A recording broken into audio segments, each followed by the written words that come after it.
Good morning बंधुरा तुम्हारा सबाई केमन आछो आशा करछि सबाई खूब भालो आछो और आमिओ भालो आछि। आज के किन्तु नतून एकटा ब्लग भिडियो निये चले एसेछि और एई प्रथम किन्तु आमार ब्लग भिडियो। आशा करछि तोमादेर खूबई भालो लागबे और जदि भालो लेगे थाके अवश्यई किन्तु आमार चैनेलटा सबस्क्राइब करे आमार पाशे थाकबे। এখন বাজে ঘড়িতে প্রায় ওই 9:30 মতো আর আমরা কিন্তু বেরিয়ে গেছি লঞ্চ ঘাটে। আর লঞ্চ করে কিন্তু আমরা এপার থেকে এখন নদীর ওপারে যাব। আর এটা হলো গঙ্গা নদী। মনে যদি তোমাদের ইচ্ছে থাকে তাহলে কিন্তু স্বপ্নটা একদিন না একদিন হলেও ঠিক পূরণ হবে। ঠিক তেমনই আমাদের কিন্তু অনেক দিনের আশা ছিল যে এইভাবে লঞ্চে করে আমরা এপার থেকে ওপারে গিয়ে ওখান থেকে বাস ধরে আমরা দীঘাতে যাব। ঠিক কিন্তু আজকে আমাদের সেই স্বপ্নটা পূরণ হতে চলেছে। ফাইনালি আমরা দীঘাতে কিন্তু যাচ্ছি। ওখানে বাসের টাইম আছে প্রায় তোমার 10:30 মতো। ওখানে গিয়ে আমরা বাসে উঠবো আর ওখান থেকে কিন্তু এসি বাসের টিকিটটা আমরা কেটে নিয়েছি আগে থেকেই, যেহেতু এই পাশ থেকে কাটা যায় দীঘার উদ্দেশ্যে, সেই জন্য কিন্তু আমরা আগেই কেটে নিয়েছি। প্রথমবার যেহেতু লঞ্চে উঠেছিলাম সেই জন্য কিন্তু একটু ভয় ভয় লাগছিল। আর যেহেতু নদীর মাঝখানে চলে এসেছিলাম তখন তো আরও ভয় লাগছিল। আর নদীর মাঝখানে খুব জোরে জোরে ঢেউ দিচ্ছিল।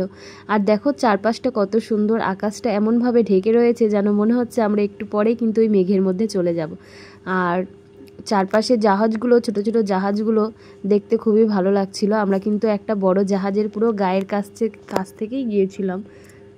আর এই যে সাদা সাদা এগুলো কি পাখি বলে ঠিক জানি না, আমার মনে হয় এগুলোকে বক বলে। তো এই বকগুলো কিন্তু নদীর মাঝখানে কি সুন্দর ঘোরাঘুরি করছিল। আর অনেকেই আছে শুনেছি খেতে দেয় এগুলোকে।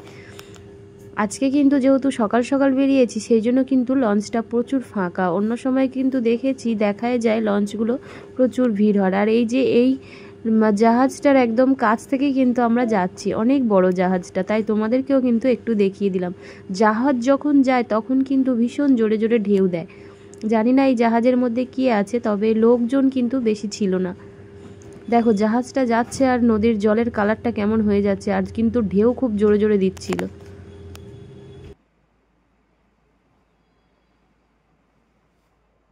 তো বন্ধুরা তারপরে কিন্তু আমরা এসে গেছি আর বাসের জন্য এখন বসে আছি। বাস আমাদের এখন আসেনি, তাই জন্য কিন্তু কিছু খেয়ে নিচ্ছি, যেহেতু অনেক সকালবেলা ঘর থেকে বেরিয়েছিলাম। আর তারপরেই কিন্তু বসে থাকতে থাকতে আমাদের বাস চলে এসেছিলো আর আমরা কিন্তু বাসে উঠে পড়েছি। এই যে আমরা তিনজনে মিলে, আর যেতে যেতে কিন্তু সুন্দর পরিবেশটা তোমাদের দেখিয়ে নিচ্ছি। এটা কিন্তু পুরো প্রপার মেদিনীপুরের ওপর দিয়ে যাচ্ছে এটা। তো চারপাশটা এত সুন্দর, পুরো গ্রাম তো, আর ছোট ছোট বাড়িগুলো দেখতে বেশ সুন্দর লাগছিল, তাই তোমাদেরকেও কিন্তু একটু দেখিয়ে দিলাম। তো আমাদের যেতে কিন্তু 4 ঘন্টা মতো প্রায় সময় লেগে যাবে। আর তারপরে কিন্তু এই যে বাসের মধ্যে টিভি চালিয়ে দিয়েছিল, সবাই কিন্তু টিভি দেখছিল। কেন কি সময় তো কাটাতে হবে, যেহেতু 4 ঘন্টা তো এইভাবে শুধু শুধু বসে কাটানো যায় না। তাই কেউ দাঁড়াচ্ছে, কেউ বসছে, কেউ টিভি দেখছে, কেউ গান শুনছে, এভাবেই কিন্তু আমরা 4 ঘন্টা কাটিয়ে দিয়েছি। হ্যালো বন্ধুরা, গুড আফটারনুন, সবাই কেমন আছো? আশা করছি ভালো আছো। তো আমরা চলে এসেছি ফাইনালি দীঘাতে। চলো আমরা কোন হোটেলটা নিয়েছি সবটুকু জানাবো। এখন বাইরের ভিউটা দেখো কত সুন্দর লাগছে।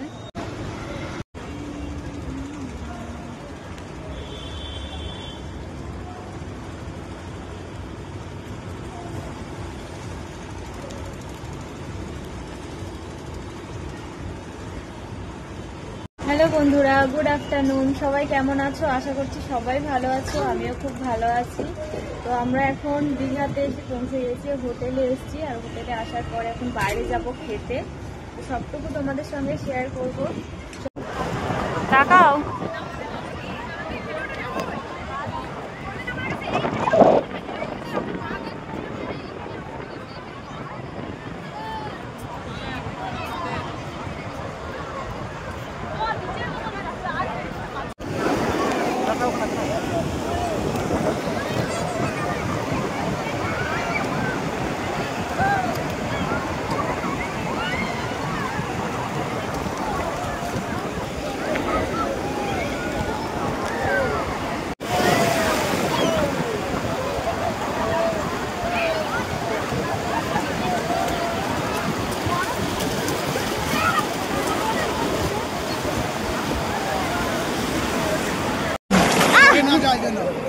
দাও দাও, উঁচু করো উঁচু করো। দেখো এটা স্টার ফিশ, কি সুন্দর।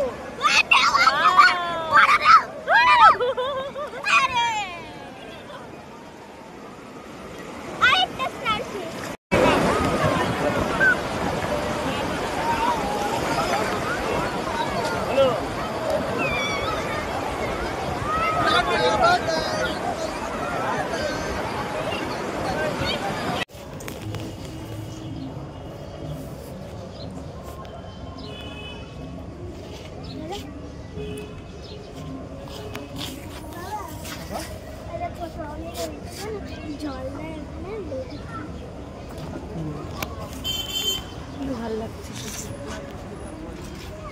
তো বন্ধুরা তারপরে কিন্তু আমরা রেডি হয়ে চলে এসেছিলাম ঢেউসাগর পার্কে। আর ঢেউসাগর পার্কে এসে এত সুন্দর দেখতে লাগছিল সমস্ত কিছু, কি বলবো, আমার তো খুবই ভালো লাগছিল। আর কিন্তু একটু দোলনাও চড়ে নিয়েছিলাম। নিচ্ছি, দাঁড়া দাঁড়া। তো তারপরে আমি আর মেয়ে অনেকক্ষণ দোলনা চড়ে নিয়েছি। আর অনেকক্ষণ দোলনা চড়ার পরে কিন্তু মেয়ে কান্না করছিল এই রাইডসগুলো চড়বে বলে। তা ওর বাবা তো, ওর কথা তো একবার শুনলেই হয়, তো ওর বাবা কিন্তু রীতিমতো ওকে চড়াতে শুরু করে দিয়েছে। আমি বারণ করছিলাম, তার কারণ এখানে না প্রচণ্ড দাম সব কিছুরই। তো যাই হোক, অনেক দিন পরে যেহেতু একবারে দীঘাতে আসলাম, তো এটুকু তো শখ পূরণ করতেই হবে মেয়ের। আর ও কিন্তু খুব একটা ভালো করে পারছিল না, চেষ্টা করছিল, কিন্তু ওর বাবা পেছনে ধরেছিল, যেহেতু আরও অনেক বাচ্চারা এখানে ছিল। আর আমরা কিন্তু সবথেকে মজা লেগেছে আমাদের এই বোর্ডিং চড়তে। আর এই বোর্ডিংয়ে সত্যি কথা বলতে কি খুবই ভয় লাগছিল প্রথমে যখন উঠছিলাম। আর ওই পাশে যে জাহাজটা ছিল দেখতে পাচ্ছ, ওই জাহাজে কিন্তু অনেক লোক উঠছিল। তারপরে এই যে একটা রিলসও বানিয়ে নিয়েছিলাম, তো রিলসটা কিন্তু তোমাদের সঙ্গে শেয়ার করতে পারলাম না যেহেতু। আর এখানে আসার পরে সবথেকে মজাদার লেগেছে কি, এই যে ঢেউসাগর যে লেখাটা, এই ঢেউসাগর লেখার এখানটায় মানে এত সুন্দর লাগছে ভিউটা। এখানে কিন্তু সবাই মিলে রিলস বানাচ্ছিল, আমরা কিন্তু রিলস বানাতে পারছিলাম না, যেহেতু আমার ফোনের কোয়ালিটিটা অতটাও ভালো ছিল না, দেখতেই পাচ্ছ। আমরা কিন্তু তারপরে মাছ বাজারেও চলে এসেছিলাম। এখানে আসার পরে কিন্তু আমরা মাছও খেয়েছি। আর ভিডিওটা বড় হয়ে যাবে বলে কিন্তু আমরা বেশি কিছু শেয়ার করতে পারলাম না। পরের ভিডিওর জন্য তোমরা অপেক্ষা করো, অবশ্যই অনেক কিছু শেয়ার করতে পারবো আশা করছি। আর আমি কিন্তু এই চ্যানেলে পুরো নতুন, আমি প্রথম ব্লগ ভিডিও শুরু করেছি, আর এটা আমার কাছে প্রথম ব্লগ ভিডিও। তোমাদের কাছে যদি ভালো লেগে থাকে অবশ্যই আমার চ্যানেলটা সাবস্ক্রাইব করে দিয়ে আমার পাশে থেকো। তারপরে এই যে এখানে চলে এসেছিলাম, সমস্ত রকমের শামুকের বানানো, এগুলো এত ভালো লাগছিল, এগুলো মনে হচ্ছিল যেন সবই নিয়ে নিই। কিন্তু ওই যে মানুষের হাতে গোনা কয়টা টাকা থাকলে শখ পূরণ কখনোই হয় না। তো দাম এতটাই বেশি চাইছিল, আমরা কিন্তু বেশি কিছু নিতে পারিনি, তো একটাই নিয়েছিলাম, সেটা কিন্তু তোমাদেরকে পরের ভিডিওতে দেখাবো। আর আরও কিছু কিছু জিনিস কিনেছি, সেগুলোও পরের ভিডিওতে তোমাদেরকে দেখিয়ে দেবো।